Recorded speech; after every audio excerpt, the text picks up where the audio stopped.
Hello my friends, I'm Mini Pride and welcome to Middenheim, the city of the White Wolf and the beating heart of the Northern Empire. The city stands upon a sheer pinnacle of rock 500 feet high and was built as a bastion against the Chaos Warriors of the North and the ever-present threats harbored by the Drakewald Forest, a dark place just a stone's throw from the battlements. But it is not Khazrak the One-Eye, nor his Brayherd that threaten the very walls of this ancient city, but the armies of the Weaver of Fate. Tzeentch, the changer of ways, has come. But Boris Todbringer, Elector Count of Middenland and one of the most powerful men in the Empire, surely has something to say to the gibbering fools about to assault his home, and so too do the men of Ulric, the Knights of the White Wolf. The savage and disciplined elite cavalry of Middenheim, very capable shock troops, wielding two-handed hammers, from horseback and ascending the slope, defending the final capture point, the Teutogen Guard, elite bodyguard of the Ulric, the spiritual leader of this religious fortress. Grenade launchers and mortars should provide some nice explosions on top of everything else, so let's shift out to the edge of the Drakewald, where the warriors of the Raven God are gathering in force. You may have noticed I am using mods, Mixu's Middenheim unit pack and Ado's Tzeentch reskin. What a reskin it is. Take a look at that exalted hero. That looks legit. That looks exactly like something Creative Assembly would made. I don't know how he did that. I didn't even think adding assets like that were possible, but that helmet is scary. And of course, that is Sarthoriel the Ever-Watcher, the Lord of Change, the only demon present in Total War Warhammer currently, but I'm sure we'll be getting much more of a demonic presence soon enough. Hopefully, some of that in Game 2. Chosen of Tzeentch, and a whole hell of a lot of Chaos Warriors, all reskinned, all with unique emblems and symbols on their shields, and of course with that beautiful blue and gold color scheme. Chaos Knights also moving through the trees, trailing flame in their wake. We are about to get it on. Siege towers are moving up, the assault is underway, but how could I forget? It's not Middenheim without an obscenely huge bombard now, is it? That is Ulric's Thunder, the enormous cannon used to defend the walls for centuries, and in the Storm of Chaos, loaded by a mercenary giant named Thunderball, met his untimely end when Skaven mutated him horribly with Warpstone, and the Elector Count of Ostland had to put him out of his misery. I think the cannon can currently only shoot the same kind of projectile the towers are firing, and they default to arrow towers, so I'm not sure what their plans are with that moving forward, if they're going to try to make it so they can only shoot cannonballs, but this is only the first iteration of the map, so there are some bugs and pathfinding issues that still need to be ironed out, but it is without question a gorgeous city and a lot of fun to play. Getting a good look at the aspiring champions as they march up, looking swag as all hell, as Tzeentch is known to do. And Gojira and myself are defending the city. We're at a 5,000 funds disadvantage, kind of an arbitrary figure there, but it can be really difficult to decide how much funds differential there should be between the attackers and defenders, so normally it is going to be kind of arbitrary what we decide on there, so just join me for this siege. Let's see how it works out. I will say this was a very entertaining battle, so we'll see how it goes. Two giants moving up to the gates now, looking to bash down and get the hordes of Tzeentch inside the city. I do have some grenade launchers up on the walls who actually don't do a whole lot of damage to single entity units, and they're not going to make it under the safety of the battlements, and we'll work on taking down that gate. Now, as usual, for these more cinematic style sieges, I will be layering my defense, keeping units in reserve and spread throughout the city so that we can fight over as much of it as possible. I do get questions about that occasionally, why I'm not crowding around a single choke point with all my units, and the answer is that would make for incredibly boring battles to play and to watch on YouTube, which I don't think is what any of you guys want, so that's not what I'm going to be doing. It means we don't get to see a lot of the city if I do stuff like that, like just crowd around one gate and just blast it all with artillery, so I do like to spread out and make sure that most of the city, if not all of it, gets used, so we get a lot of different kind of minor conflicts going on that all conglomerate into one final push for the last choke point. So we'll see how that plays out, but we've got aspiring champions moving up now to the gate, and a lot of the siege towers have already made it up on top of the battlements. Chaos Warriors and Chosen pouring out all over the city, trying to gain a foothold and push through to the central plaza. Boris Todbringer not committed to melee just yet, and this is where there's going to be a lot of action over here. Two Chaos Giants pouring through, spewing blood everywhere. Those poor halberds, man.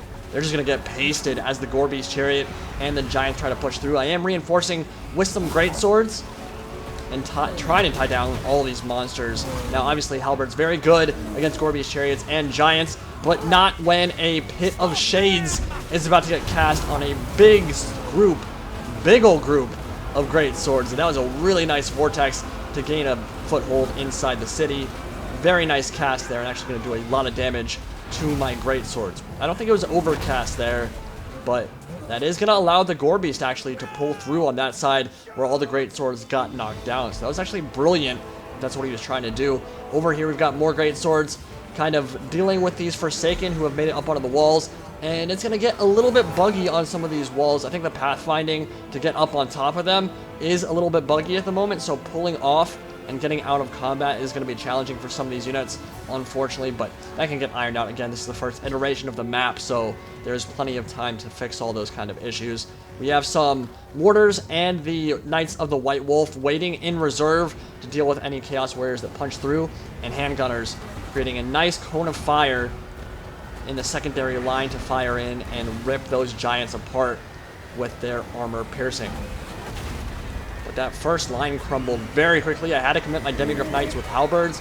Their bonus first large will be very useful taking down those Chaos Giants. But the Gore Beast Chariots are actually managing to pull through. Looks like Enfeebling Foe has been cast on my Demigryphs, severely lowering their weapon damage and melee attack. And I'm going to get a nice rear charge into those Gore Beasts as they charge into my Handgunners. Let's shift back over, see what else is happening. So over here by the Telescope Tower, got some more Chaos Warriors dealing with the halberds. And Boris has been committed into melee into a big block of Chaos Warriors on top of his Griffin. Gonna try to rip those Chaos Warriors to shreds. And I must say, man, that Tzeentch reskin really does look amazing. I cannot wait until we see the marks, individual god marks for each of these Chaos Warrior factions. Hopefully we'll get a Nurgle, Tzeentch, Khorne, and Slaanesh faction added later on for the Warriors of Chaos, but for now this will absolutely do. Dragon Ogre Shaggoth and a Chaos Giant. A lot of armored trolls as well. Enfeebling Foe going off with my great swords. A lot of powerful units pushing through that first gate. And the defense is probably going to crumble at that first wall pretty soon here. I've got only a swordsman unit on this side dealing with some Forsaken and Chaos Warriors spewing off those siege towers. And I do have a Hellblaster volley gun in a very nice firing arc here. Not able to shoot just yet, but pretty soon, once the Warriors start pushing through, might be able to get some really nice shots off. Not the best unit in the game, but I did want to try it out because it was buffed in the last patch. So this is the Lord of Change, Sartorial the Everwatcher, Lore of Metal, and a supremely powerful caster and melee combatant. Tzeentch Purple Lightning getting cast around him. And he will be dealing with those Demigryphs in melee. Not the best engagement for him because he does classify as large. And of course, his Demigryph Knights with halberds do have a bonus first large and armor piercing, making them ideal for killing someone like a Lord of Change. But he's backed up by a lot of other units, Aspiring Champions coming through. And a Frost Blast for my Warrior Priest of Ulric ripping through the formation. Very interesting unit, actually. You can summon wolves and massively buff weapon damage for a specific unit, but more of a support hero. But he does have a breath attack damage spell as well. All across Middenheim now. City of the White Wolf, the first layers of the defense are crumbling very quickly in the face of overwhelming odds. So many monsters and Chaos Warriors pouring through. And they actually don't want to assault that main boulevard yet because of that Hellblaster volley gun. They're being very smart, actually, hiding behind the buildings for now, making sure the first walls are completely taken before they move on to the central plaza. But yeah, the great swords and swordsmen completely rolled over at this point. Not gonna make it out of that combat alive, I don't think, especially with a Dragon Ogre Shaggoth chasing them down, eating them for dinner.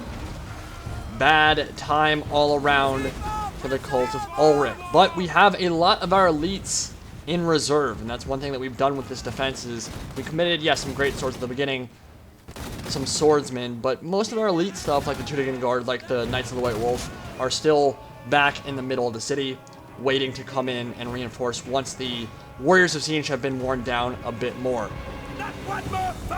Some Grenadiers moving up, trying to get some shots in on the Chaos Warriors and the Chaos Giant, who is stomping on everything on this main boulevard here. Here comes the Exalted Hero with that wicked looking ensorcelled axe. scything his way through flesh and bone. Grenadiers are not going to be able to withstand that kind of assault, folding like wet tissue paper. And of course, backed up by that Lord of Change, the greater demon of Tzeentch, the greatest and most magically powerful of all demons, manipulative and unpredictable, but certainly not quite as magically adept in Total War Warhammer as I'd like them to be. But that might change once the lore of Tzeentch and some Eldritch Fire spells get added. Magic has been improved a bit since launch, but it has been very, very slow going. Still so many useless spells. And honestly, Lore of Metal and a couple other Lores of Magic can be useful, but they're still pretty... I still think they're in a kind of bad shape compared to something like the Lore of Life, which is just always so incredibly useful. So I'm definitely hoping for rework in the second game, alongside the Elves and the Lizardmen, which are, of course, two of the most magically adept races in all of Warhammer Fantasy. So fingers crossed on that one. And we actually haven't seen any spells from the Lord of Change thus far. Just been smacking stuff around with that tentacle hentai staff. But the Changer of Ways has certainly grabbed a foothold inside the city of the White Wolf.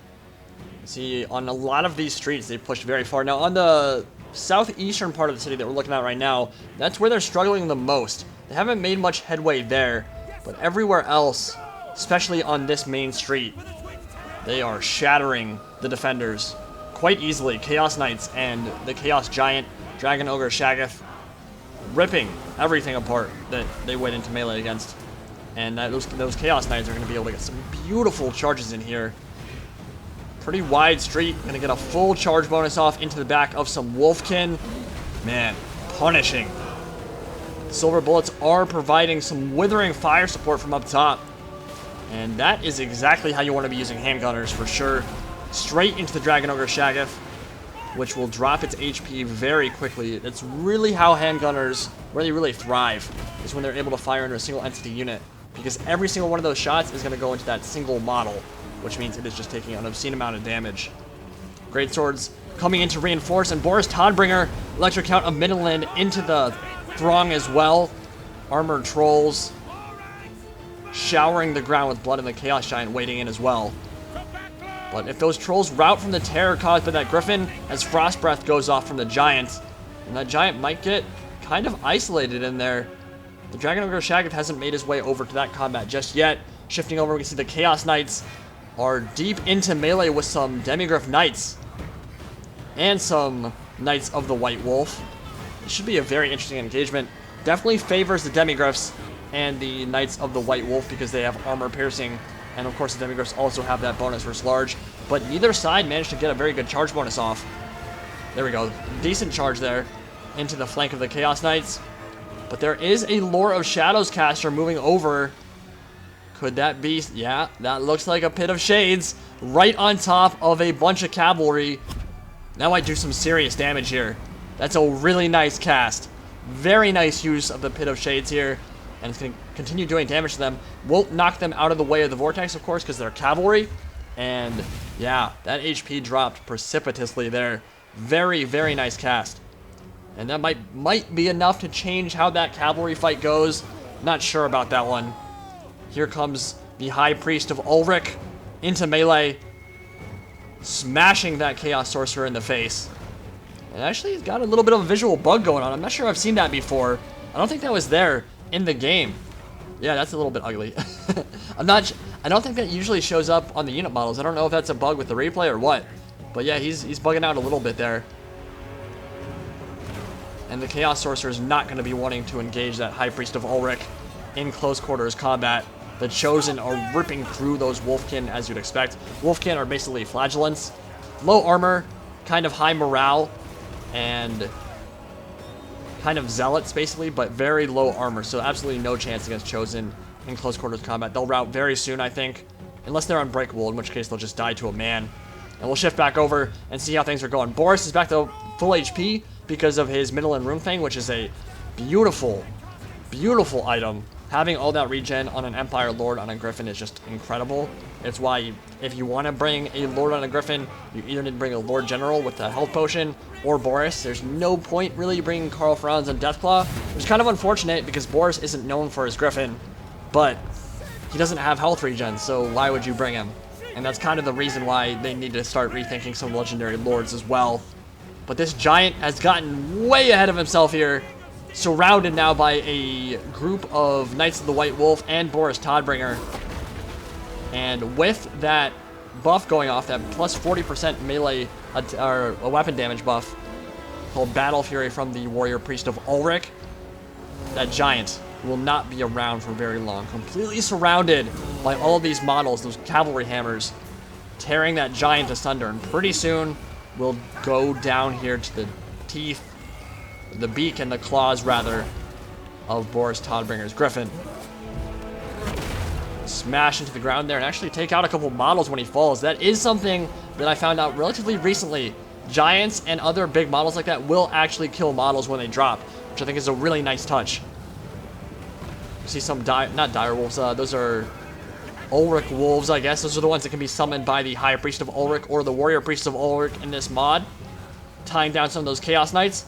And I did manage to get a nice downhill charge with those Knights of the White Wolf. Will hopefully be enough to turn that cavalry fight in my favor. The steam tank getting beaten up on by some Chosen and 2 Exalted Heroes. If that steam tank goes down, we could be in trouble. You really want to be saving that for the late game.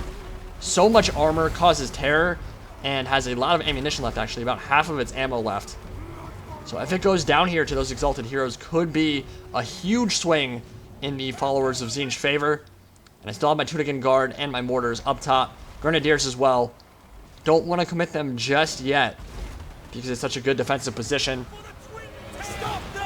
Shaggoth is very low as well. Is Boris going to get another kill? Yes! Going to bring down another gigantic monster. That's a giant and a dragon ogre Shaggoth down now as he flies off into the sunset. See where he's going. But that's a big deal. 2 big monsters down for Chaos. See if they can continue their momentum here, pushing through to the central plaza, or if that will kind of stymie their aggression for the moment.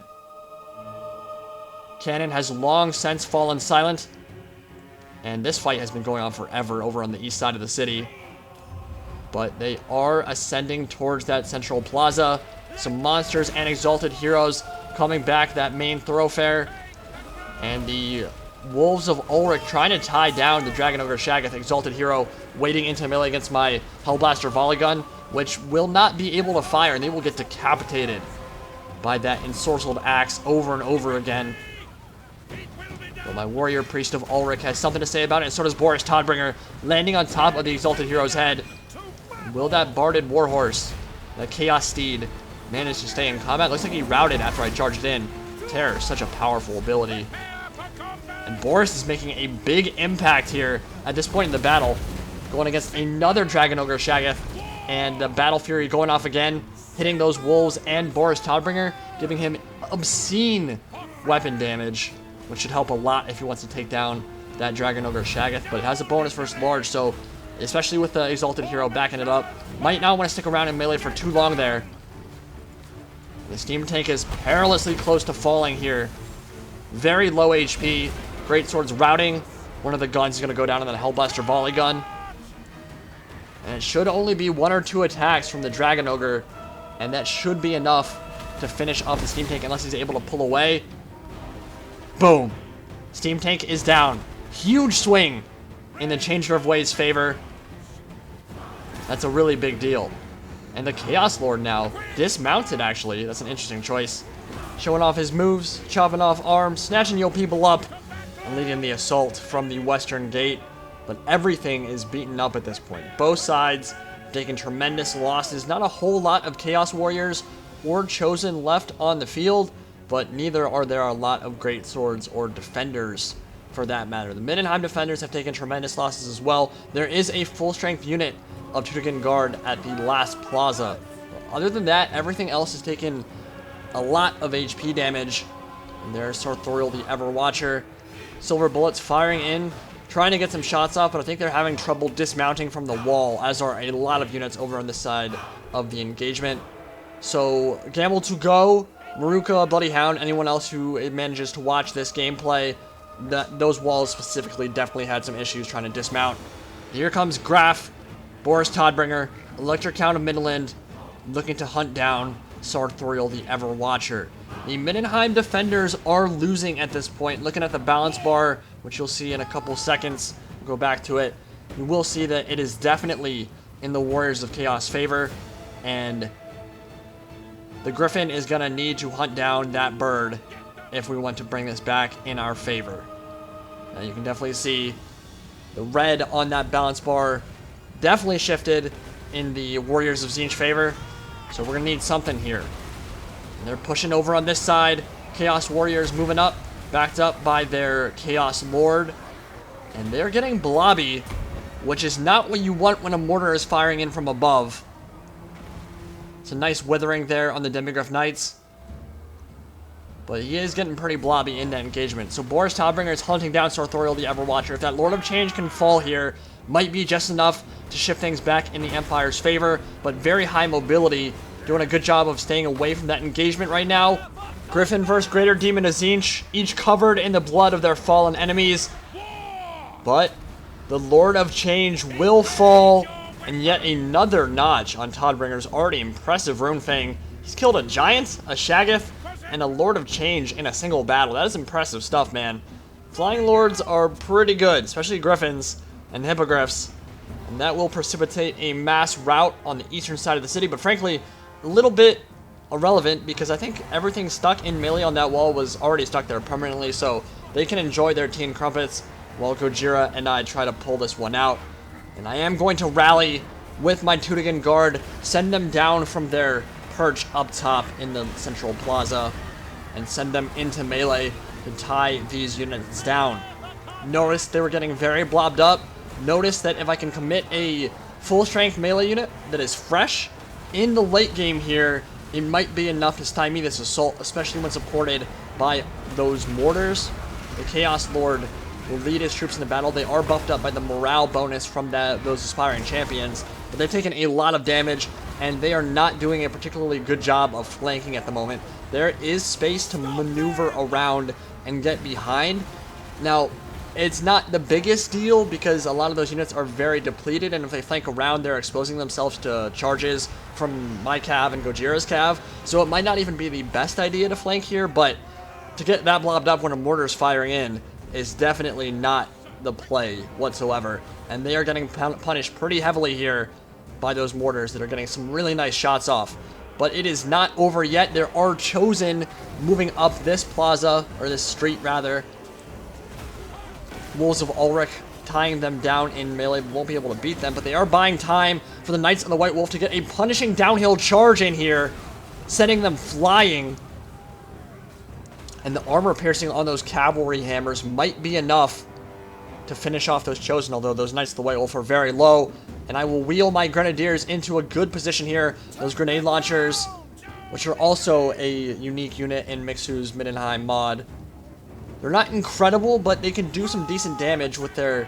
They have very low range, but they can get some nice shots off. They are going to fire in and immolate that group of halberds who had already taken some damage, so no, I did not just do half HP to them, but I think about 1,000 to 1,500 damage a volley is around what you can expect from their DPS if you get a clean volley off. So pretty decent amount of damage here, and Pathfinding is going to get a little bit wonky as we try to pull away. They're not moving. You can see the movement order, but they don't want to move, and finally we'll get them under control, and then they'll get stuck again, and then another movement order, and then I'll get them under control. But the Teutogen Guard are shattering everything over here. They're sundering the armor of those Chaos Warriors as they move up. Boris Todbringer still flying overhead on his Griffin in support. And as those Chaos Warriors halberds maneuver down the street, I will get one more volley with my grenade launchers. Yep, do about 1,200 damage or so on those halberds. And the one or two more volleys might be enough to finish them off and cause them to rout as they try desperately to make it to the last capture point and win the game. I neglected to mention it, but the Chaos Warriors did have control of 2 of the capture points for much of this battle. If they had captured the 3rd, they would have won once the timer went down. They will successfully make it into melee, but everything is routing, balance bar shifting very much in the defenders of Middenheim favor. About 500 troops left on the field for the Empire. There were about 500 as well left for the Warriors of Chaos. But with the death of Sartorial, that was really the nail in the coffin. Boris Todbringer hunting him down on his griffin, slaying him with his Middenland Runefang, and that turned the tides in the end. So it's hard to judge in terms of balance whether having 5,000 gold less as the defenders was enough, or if there should be a bigger gap between attackers and defenders. The reason it was kind of hard to judge was because so many of those units on that side of the engagement got stuck on the walls, and frankly, all over the city, we were having a bit of trouble disengaging from engagements on the walls, so our range units were dying for no reason, and that kind of thing, which was unfortunate. But it is a beautiful city. Needs a little bit of work on the pathfinding and stuff, but you can see the kills here. Very cinematic battle. Really enjoyed it. Hope you guys enjoyed all these mods and the gameplay. See you next time. Any Pride signing out for now.